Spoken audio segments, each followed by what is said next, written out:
What's up, my fellow developers, and welcome back to the Dev Shop. So today we're going to take a look at how to create a jump pad, a very fun yet simple mechanic that you see in a lot of platformers and games of that nature. I've worked out a simple solution how to do it in Lumberyard with a few caveats. So let's take a look at it right now. Hit play, and if I move onto the pad, he'll be launched forward. Alright, very simple, real easy. So let's go ahead and look at how we set that up.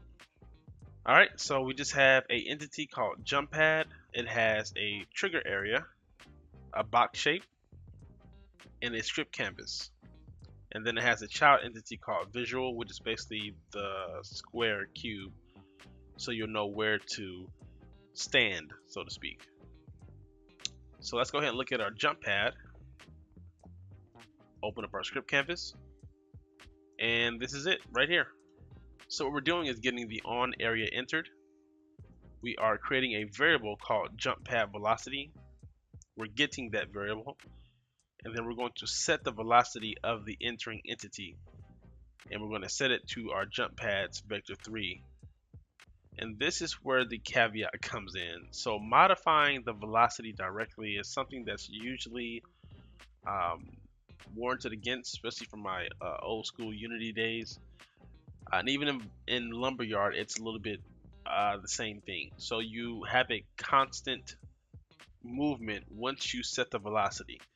So you have to find a way to reset that velocity, and there is no real current way to do it inside of Lumberyard.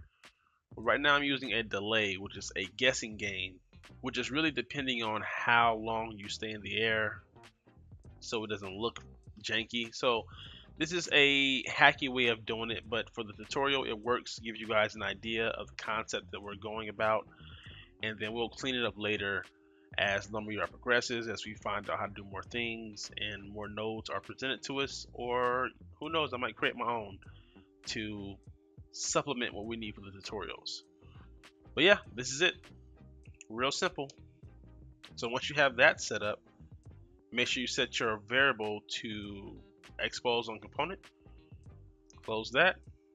Make sure you have it set, and you don't have to do anything else outside of that. Yep, you just have your jump pad now,